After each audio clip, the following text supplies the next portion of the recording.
to Werezilla's Retrospective. I'm your host, Werezilla. Every kid had their video game icon they attached to when they were a kid. Mario, Mega Man, Sonic. For me, it was all about a certain purple dragon. Before Insomniac was throwing players into the battle against the Chimera and traveling across the universe with Ratchet and Clank, they were making the excellent Spyro the Dragon series for the original PlayStation. A unique series centered around a young dragon named Spyro and his dragonfly companion Sparx, as they defend the Dragon Realms from the forces of evil. These games were all about having fun with countless different challenges to come across, each game in this trilogy adding new things to do, from new playable characters to simple improvements on gameplay and combat. You know, everything the last game I reviewed didn't have. Spyro left Insomniac's care after the third game, Year of the Dragon, and would appear several times on the Game Boy Advance before moving on to the last generation consoles. These games, made by Veneta, were nothing to write home about, Enter the Dragonfly being mostly an unfinished product, resulting in a plot recycled from the second Game Boy Advance game, worse graphics than the ones from the original PlayStation, and some of the longest load times the series had ever seen.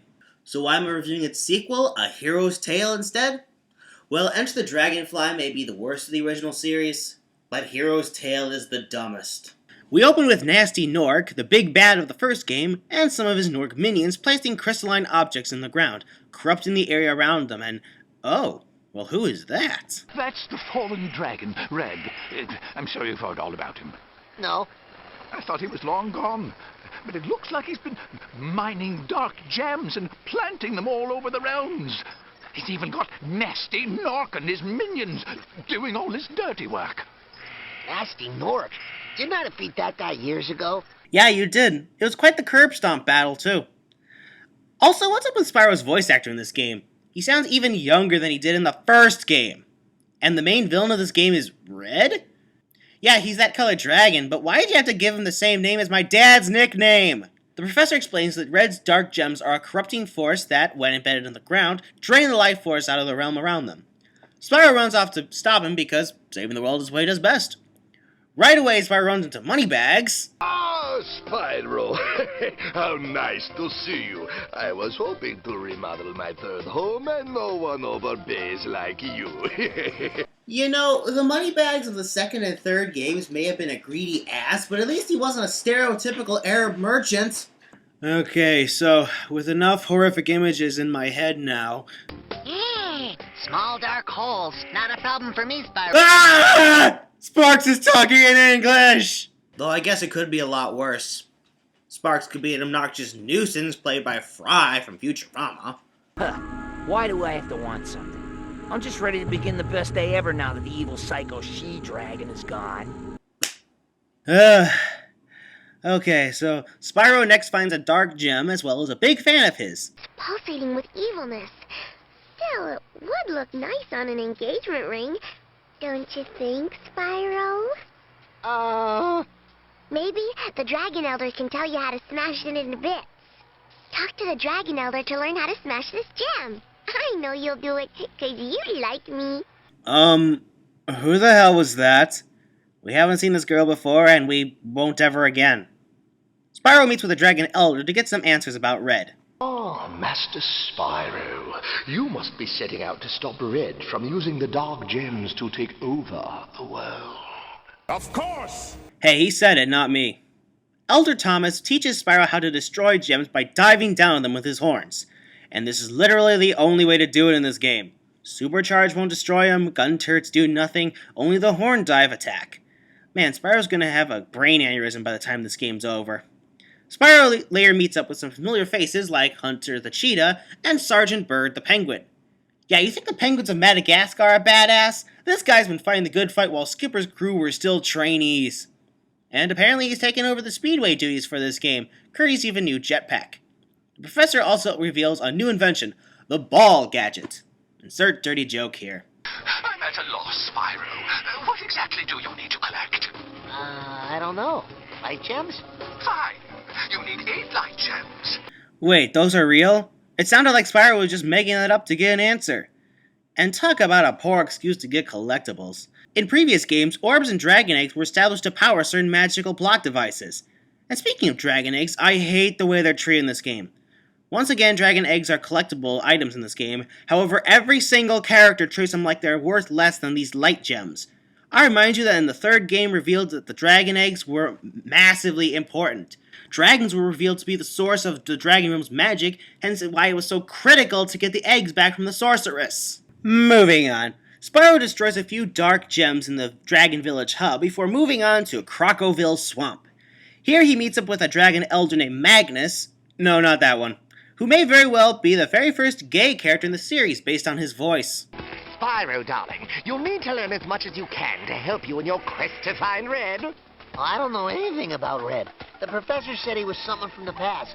Who is he and what did he do? Oh, such a story. How much time do you have, sweetheart? And how appropriate is it that he's the one who teaches Spyro how to spin on poles. Also, we meet another new character, Blink. He's the professor's nephew, and he has a phobia that doesn't actually exist. I know, I looked it up. Yep, I bet I'd make a great sidekick, if it weren't for my fresh aerophobia.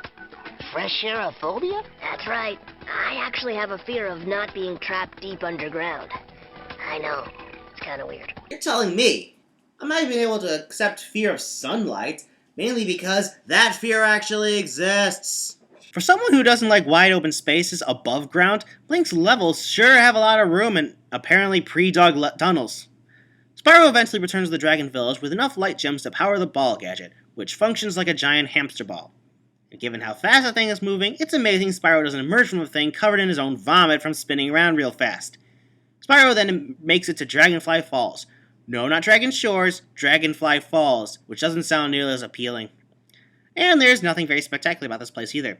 However, there are two things to mention.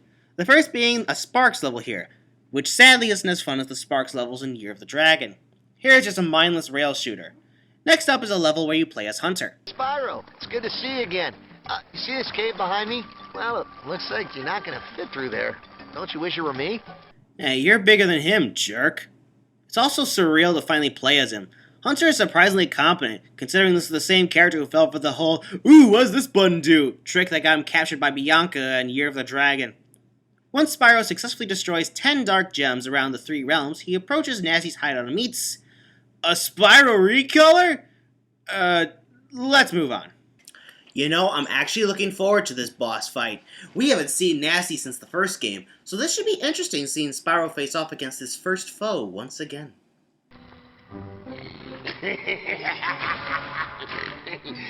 Spyro, it's been a while since I last defeated you in battle. Huh? Actually, I defeated you. You did? Really? I don't remember that at all. Man, I guess it really has been a while. Yeah, I can see how he would forget since that battle ended like this. You're toast, Gnorc. In Gnasty's defense, he's actually a legitimate boss battle this time around, clearly taking influence from the improved boss fights of Ripto's Rage and Year of the Dragon. But how sad is that Gnasty is more challenging of opponent when he's not the main villain, but the first boss of a game. When Gnasty falls, a fairy comes out of his club, granting Spyro electric breath. But don't get your expectations up. It won't be any useful until the final 2 realms. Defeated by that little twerp Spyro. He is only a dragon whelp. Your master was a useless lump of dragon dung. And you brainless imbeciles better get your act together, or you will find yourselves working in the mines digging for dark gems for the rest of your miserable lives. Oh, as for you, this is the first and last time you will bring me bad news.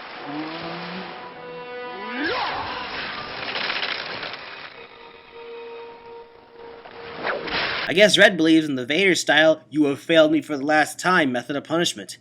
Spyro continues across the 3 new realms, Coastal Remains, Sunken Ruins, and Cloudy Domain. We get a Blinks level in Coastal Remains, a Sergeant Bird level in Cloudy Domain, and a Sparks level in the Sunken Ruins. Also, Sparks breaks the 4th wall in a very unsubtle fashion. Check it out, a light gem. I'm so good, this game should be called Sparks the Dragonfly. You're Spyro's life bar, for crying out loud. Spyro also meets up with Elder Titan, who is every stereotypical senile old man you could possibly imagine. I hear you. Excuse me. Oh, it's no one. I hear you've been quite inquisitive about Red. Oh, yeah, but everyone seems to be avoiding the issue. Can you tell me any more about him? About Jim? I don't know any Jim. At least, for all his lost marbles, Titan does reveal Red was banished from the Dragon Elder's Council for... Okay, he doesn't give a concrete reason other than Red turned evil. In fact, that's all the Elders have said up to this point. Once Spyro finishes off destroying the Dark Gems in the 3 realms, he confronts the second boss. Ursula? Ah, you must be Spyro. You're larger than I expected. Huh? Normally people I fight say I'm smaller than they expected. You know, they're trying to psych me out. Oh, I guess I just assumed dragons were tiny. You know, I spend all my time in the water, so I don't get to see a lot of dragons. Yeah, because dragons are such a rarity in the Dragon realms. As for this boss battle, well, this is Ineptune, and what an appropriate name, as she is completely inept, one of the dumbest bosses Spyro has ever fought. She's big, probably physically strong, and is able to swim into the toxic water, yet it doesn't occur to her to knock the platform over and drown Spyro. Instead, her prime method of attacking is puking at him. Hey, that's what it looks like to me.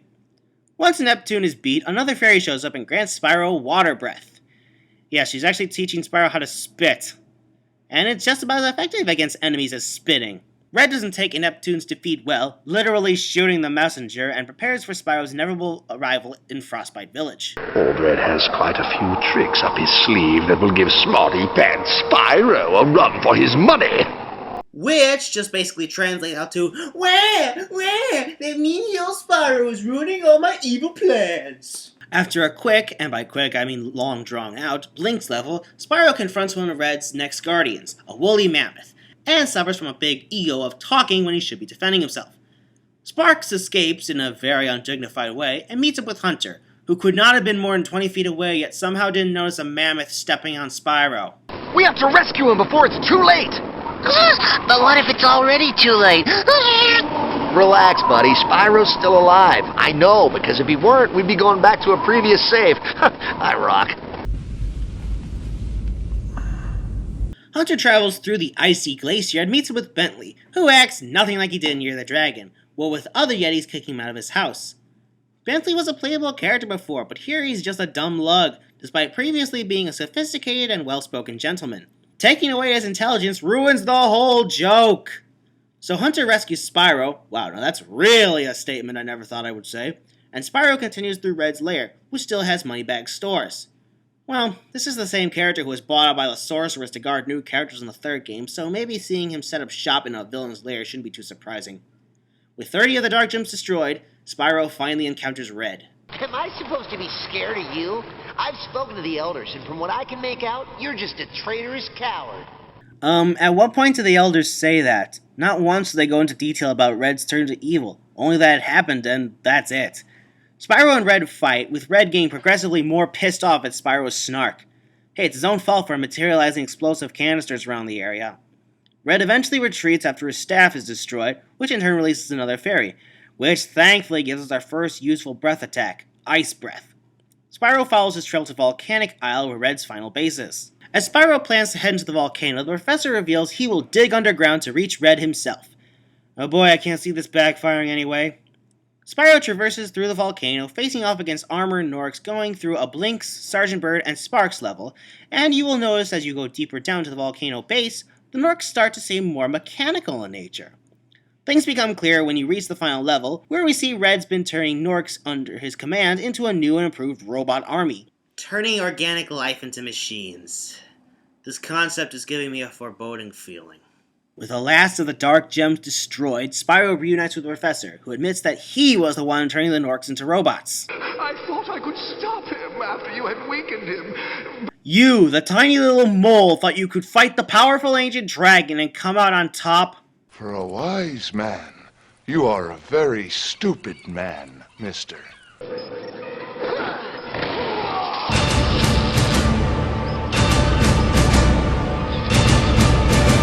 Spyro and Red jump down into the nearby platform, and the Professor tries to thwart Red again, only to activate the growth ray, making him even stronger.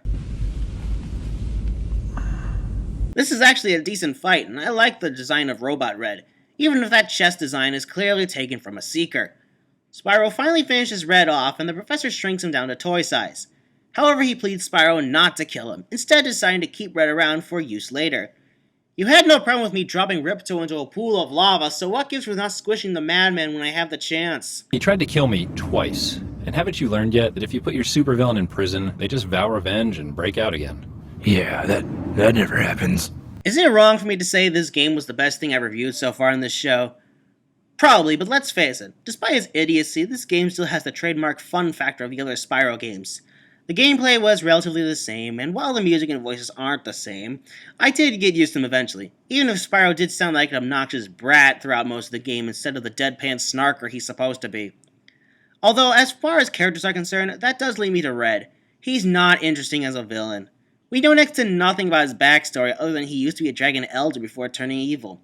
We don't know his motives, what caused him to want to take over the Dragon Realms. True, we didn't learn much about Ripto's grudge against dragons, and Gnasty and the Sorceress's motives were pretty simplistic, with the dragons being racist towards Gnasty and the Sorceress wanting all the dragon's magic to herself. But there's a good reason why Red's backstory should have been told. This game marks the first time a main villain is another dragon, who have always been the good guys in the series, so a major change like that deserves elaboration. Huh. Poorly defined villain motives. That foreboding feeling is returning. Say what you will about the Legend of Spyro series, at least that trilogy knew how to make a dragon as a big bad effective. It certainly didn't break the fourth wall as much as this game. It's so unsubtle and happens so often that I'm surprised the fourth wall is still standing on this point. To sum up, this game may have a weak story, but still a Spyro game. And they're always fun. And I hope you've enjoyed this whole year of retrospectives, as February marks the first year anniversary. And I can't help but shake that foreboding feeling.